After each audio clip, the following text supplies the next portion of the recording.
दोस्तों, मेरे एक करीबी दोस्त रोहित के भाई का एक भयानक रोड एक्सीडेंट में मौत हो गई और रोहित को अपने भाई के अंतिम संस्कार के लिए जाना था। पर रोहित का मालिक उसे एक भी दिन की छुट्टी देने को तैयार नहीं था। तो ऐसे में रोहित ने मुझे कॉल किया और फिर कुछ दिनों के लिए उसका काम संभालने के लिए कहा, क्योंकि हम दोनों ही अनुभवी ड्राइवर थे। तो ऐसे में मैं उसका काम अच्छे से संभाल सकता था। साथ ही यह मौका भी था रोहित की कंपनी में परमानेंट काम लेने का। यही सब सोच के मैं रोहित की गैर हाजिरी में काम करने को तैयार हो गया। फिर मेरे यहां करते ही रोहित ने अपने मैनेजर का नंबर दे दिया और उससे बात करने को बोला। और फिर जब मैंने उसके दिए हुए नंबर पर कॉल किया तो उस आदमी ने, जिसने कॉल रिसीव किया, तो उसने मेरे बिना कुछ बोले ही मुझे ऑर्डर देते हुए कहा कि तुम्हारी नाइट शिफ्ट है, रात के 10 बजे तुम चारण गोदाम पहुंच जाना, जहां ट्रक नंबर CD 19 खड़ी मिलेगी। उसे लेकर रुद्रा फैक्ट्री रवाना हो जाना। बाकी की जानकारी मैं तुम्हें रास्ते में दे दूंगा। और हां, जूते से लेकर कमीज तक सभी चीजें सफेद रंग की होनी चाहिए। इतना बोलकर उस आदमी ने कॉल काट दिया। और उस आदमी के ऐसे रूखे व्यवहार से मुझे गुस्सा तो आया, पर कर भी क्या सकते हैं, दुनिया ऐसे ही लोगों से भरी पड़ी है। खैर, बात करने के बाद मैं सीधे पहुंचा मार्केट, जहां से मुझे सफेद जूते लेने थे। शर्ट और पेंट तो पहले से ही थी मेरे पास। खैर, जूता खरीदने के बाद मैं अपने घर लौट आया और फिर जब अगले दिन के काम पर जाने का वक्त हुआ तो मैं अपने सफेद वर्दी में पहुंचा चारण गोदाम पर, जहां पहले से ही बहुत से ट्रक खड़े थे। क्योंकि मैं यहां नया था तो ऐसे में मुझे किसी से बात करने में थोड़ी हिचकिचाहट हो रही थी। अभी मैं सोच ही रहा था कि किससे बात करूं कि तभी मैनेजर का कॉल आ गया।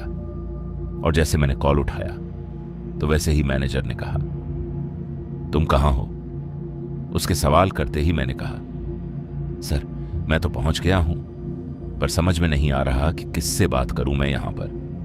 वैसे आप हैं कहां? मैंने अपनी बात पूरी भी नहीं की थी कि उसने कॉल काट दिया और उसके कॉल काटने के चंद मिनटों बाद एक लड़का आ गया और बोला, चलो तुम्हें निकलना है। इतना बोलकर उस लड़के ने मुझे ट्रक की चाबी पकड़ाई और ट्रक की ओर इशारा करते हुए बोला, माल लोड हो चुका है और अब बस निकलने की देरी है। उस लड़के के ट्रक दिखाते ही मैं जाके ट्रक में बैठा और ट्रक स्टार्ट की और वहां से निकल गया। क्योंकि मुझे पहले ही बता दिया गया था कि मुझे रुद्रा फैक्ट्री जाना है, तो ऐसे में मैं सीधे फैक्ट्री की तरफ निकल पड़ा। दरअसल मैंने पहले भी कई बार रुद्रा फैक्ट्री में सामान पहुंचाया था, इसलिए एड्रेस का कोई मसला नहीं था। और जैसे ही मैं आधे रास्ते पहुंचा तो वैसे ही फिर से मैनेजर का कॉल आया। और जैसे ही मैंने हेलो कहा तो वैसे ही उसने बोला कि तुम गलत रास्ते पर हो, तुम आगे से बगरू वाले हाईवे पर ट्रक ले लो और जैसे ही तुम रॉयल ब्रिज पर पहुंचोगे तो वैसे ही ट्रक रोकना और मुझे कॉल करना। इतना बोलकर मैनेजर ने फोन रख दिया और वहीं मैं ये सोचने लगा कि ये मैनेजर भांग खा के बैठा है क्या, क्योंकि बगरू वाला हाईवे तो रॉयल ब्रिज से होते हुए राजावश जाता है और फिर वहां से एक पुराना रोड है जो रुद्रा फैक्ट्री की तरफ जाता है। पर इस रास्ते से जाने में 4 घंटे का समय लगेगा, जबकि जिस रास्ते से मैं जा रहा था उसमें तो सिर्फ 1.5 घंटे का ही समय जाता। खैर, जैसा मुझे कहा गया था तो मैंने वैसा ही किया। पर जैसे ही ट्रक बगरू वाले मोड़ पर पहुंचा तो मैंने ट्रक उस ओर मोड़ लिया और फिर जैसे मुझे रॉयल ब्रिज दिखा तो मैंने ट्रक रोका और मैनेजर को कॉल किया। मेरे फोन करते ही मैनेजर ने बोला कि ट्रक की सभी लाइट बुझा दो और नीचे उतरकर ट्रक के पीछे जाओ। मैनेजर के ये कहते ही मैंने ठीक वैसा ही किया। ट्रक की सभी लाइटें ऑफ करने के बाद मैं ट्रक से नीचे उतरा और उसके कहे अनुसार मैं ट्रक के पीछे गया। ट्रक के पीछे पहुंचते ही मैनेजर, जो अभी भी फोन पर ही था, तो उसने कहा कि ट्रक के डाला खोलो और देखकर बताओ कि अंदर क्या है। मैनेजर के यह कहते ही मैंने ट्रक का डाला खोला और जब मैं अंदर झांका तो मेरी जान हलक में आ गई। दरअसल अंदर 5 पिंजरे थे जिसमें 5 इंसान बंद थे।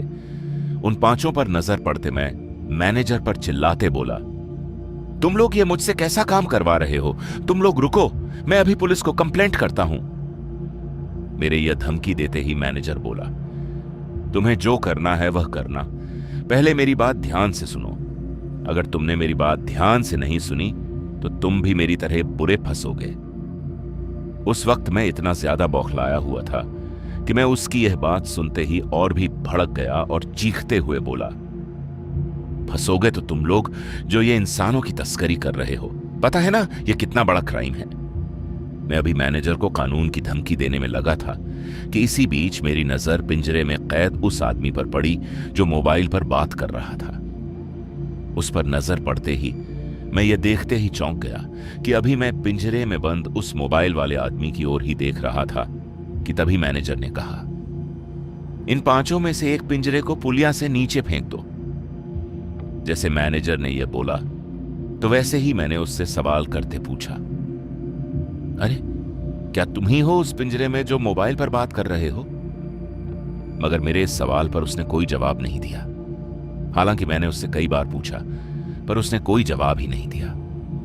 फिर जब मैंने कॉल काटकर दोबारा फोन किया तो मेरा शक यकीन में बदल गया। दरअसल मेरे दोबारा कॉल करते ही जैसे ही रिंग गई तो वैसे ही उस पिंजरे में कैद मोबाइल बज उठा, जिससे यह साफ हो गया था कि वही मैनेजर है। पर ऐसा कैसे हो सकता था? कुछ और सोचने के बाद मैंने फैसला किया कि मैं पुलिस को बुलाऊं, और जब मैंने पुलिस को कॉल किया तो कॉल लगा ही नहीं, क्योंकि वहां पर मोबाइल का नेटवर्क ही नहीं था। पर मैनेजर वहीं ट्रक में उस पिंजरे में था। उसका कॉल बार बार आ रहा था और वह भी नेटवर्क के बगैर। मुझे भी यह समझते देर नहीं लगी कि यह मामला मेरी सोच से काफी पेचीदा है। इसलिए मैंने समझदारी बरतते हुए फौरन ही वहां से निकलने का फैसला किया और उल्टे पैर वहां से भागा। और जब मैं फिर से बगरू मोड़ पर पहुंचा तो वहां से मैंने एक दूसरी गाड़ी वाले से लिफ्ट ले ली। फिर जब मैं अपने घर पहुंचा तो सबसे पहले मैंने रोहित को कॉल किया, यह पूछने के लिए कि वह मुझे किस दलदल में धकेलना चाहता था। पर जब मेरी बात रोहित से हुई तो उसने उल्टे ही मुझे सुनाते हुए बोला कि मेरी वजह से उसकी नौकरी चली गई, क्योंकि मैंने उसके मैनेजर से बात ही नहीं की और ना ही काम पर गया।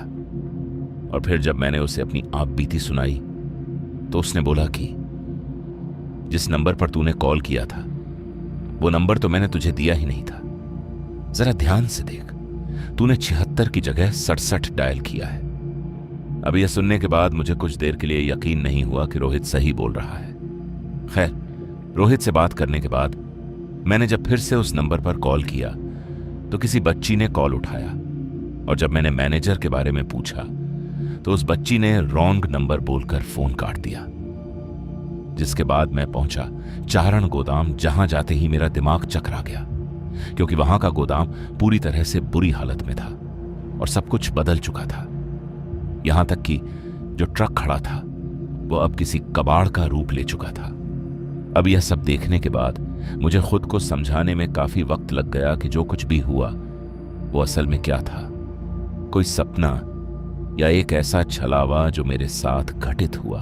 तो दोस्तों, आज की इस कहानी में बस इतना ही, और मैं आपका दोस्त जल्द मिलूंगा एक ऐसी ही और डरावनी कहानी के साथ। धन्यवाद।